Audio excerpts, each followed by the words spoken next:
Bismillahirrahmanirrahim. Assalamu alaikum. This is Asad Yaqub, and in this short video, I'm going to tell you what is it that examiner expects from you in Ielts speaking. Actually, this is what we call marking criteria for Ielts speaking. Many times this happens that students appear in Ielts exam and they don't know the marking criteria for speaking, they don't know the marking criteria for writing, and they complete their tasks without clear understanding of what examiner wants, and as a result they get low bench score. Anyways, I'll make a separate video for writing marking criteria as well. This video is about speaking marking criteria. There are 4 marking criteria, and these 4 criteria are equal to 9 band, right? And then they give you bench score out of 9, and at the end they give you your average bench score, and that is your overall speaking bench score. Let's take a start. First of all, it's your pronunciation. Pronunciation contains the way you pronounce certain words in English. There is no marking criteria for accent, but there is marking criteria for pronunciation. Pronunciation is how you pronounce individual words and the sounds, stress patterns. For example, advertisement is wrong. Instead of that, if you say advertisement, democracy, photography, photographer, this is the right pronunciation. So they will check your pronunciation. They will not check your accent. They will not see whether you speak British English or American English, right? You say, I want to go there, that's a beautiful place, I'm telling you. Not like this, okay? So that is why, because you know, in some countries, especially in Arab countries, Arabs, they cannot pronounce D and T properly. So for them, they give them the leverage, and still they can get good bench score. If they pronounce the words correctly with D and T, right, they get good bench score. After this, the second criteria is fluency. Fluency means you speak without breaks. Fluency means you speak sentence by sentence, not word by word. Fluency means you don't take pauses and breaks after some words, after some phrases, after some sentences. You go on and on and on. Now, let me demonstrate what is a non-fluent candidate. For example, if I say, I want to tell you something important about my life, and this is what I do on the weekend. Whenever there is the weekend, I go outside with my friends. Sometimes I go with family, and my family is very good, and we enjoy a lot, See that? No fluency. Now, lack of fluency means number 1. Lack of fluency means repetition of words. I go out with my family. We often go to the restaurants, repetition of words. Pauses after each sentence. I go outside with my family. We go to some good restaurants. We have fun there. Now, pauses. This is all lack of fluency. Now, let me tell you, fluency doesn't mean speed with which you talk. It's not that fluency means, I want to tell you something very, very important and you're going to be happy to know that. No, fluency means fluent. Even if I speak slowly, I can be fluent.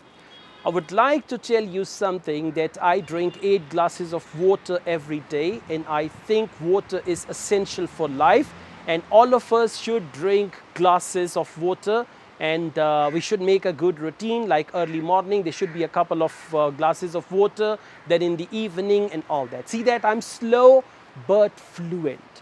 So this is what we call fluency, and fluency also develops when you have ready-made ideas, when the ideas are readily available. If I say, what's your favorite color? You move your eyes here and there and you say, well, my favorite color Pink, no, that's girlish color. Red, no, that's color of love. I like black color. So if you think like this, you cannot be fluent. Answers should be readily available. And for that, my tip is improvise your answers. For example, what's your favorite color? My favorite color is pink. I like, see that I didn't think about my favorite color. Whatever the color is, I'm going to make it my favorite. I'm going to talk about that color as my favorite color. I'm going to describe that color as my favorite color. So improvise your answers.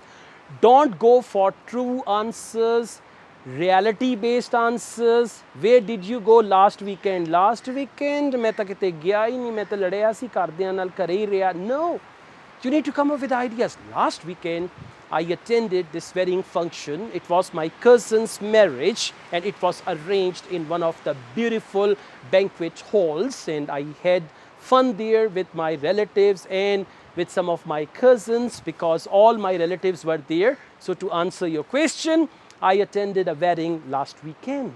See that? I did not attend any wedding last weekend, but the way I spoke about it, you might be thinking that really or in reality I attended a wedding. So answers should be readily available. Improvise your answers and you're gonna be fine.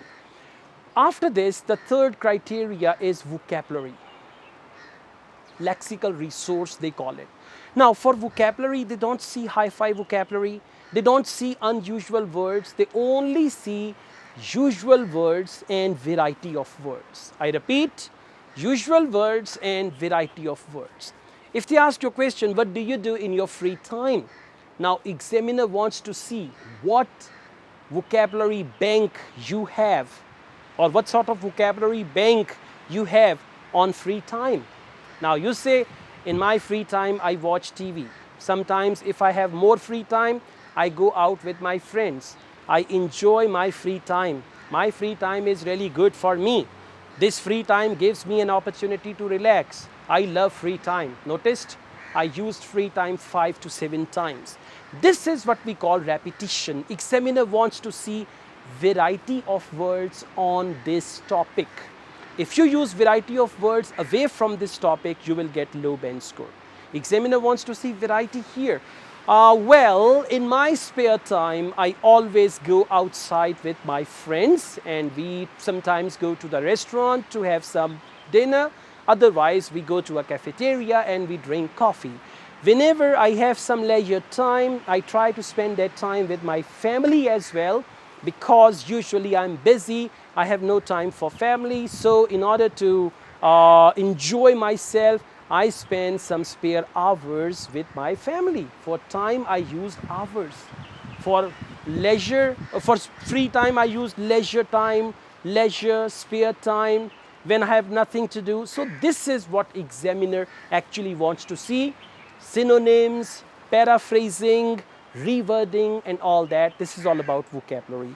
And finally, we've got grammar. It's important. For IELTS speaking, examiner wants to check your responses in the tenses they have asked you questions in. If the question is in present simple, they expect your answer in present simple. If the question is in present perfect, they expect your answer in present perfect. So 5 tenses are important. You must learn active and passive voice of these 5 tenses and they will help you not only in IELTS speaking but also in IELTS writing. These 5 tenses are present simple. In Asian books, they call it present indefinite. Past simple, past indefinite. Future simple, future indefinite. Present perfect continuous. These 5 tenses can make a whole lot of conversation up to 90%. Then you can use past perfect and other tenses, but these 5 tenses, active voice and passive voice, along with some modal verbs can, could, should, may, might, these things will bring you very good band score. When it comes to IELTS speaking, grammatical range and accuracy, another important thing is that you do not use or you should not use simple sentences. Try to use complex sentences. Complex sentences are when you join 2 ideas together and they become complex. So you should use complex sentences. I would like to visit Canada because it's been my favorite country since my childhood. It's a compound sentence. I would like to go to Canada. It is my favorite country. I like Canada very much. Canada is a very big country. These sentences are not compound. They are simple. Simple sentences will bring you bench score 5, 5.5. But if you're looking for 8, above 8, 7.5, then you have to make compound sentences. So guys, I strongly believe, by the way, my own score in Ielts speaking is 8. The way I'm speaking English, with this English, I got 8 Ben. I strongly believe if you're going to follow my instructions for all 4 criterias, there is no reason that you guys are going to get less than 7, less than 8, or even less than 9. Once you get higher Ben in speaking, by watching this video, you must text me on my personal WhatsApp. My number is always given there. All the best guys. I also teach IELTS online all over the world and on campus here in Lahore. If you want to be the part of my online or on campus IELTS classes, my WhatsApp number is given. You can contact me for that. Asad Yaqub truly wishes you best of luck. Wow. Take good care of yourselves. Bye-bye. Allah Hafiz. Adios.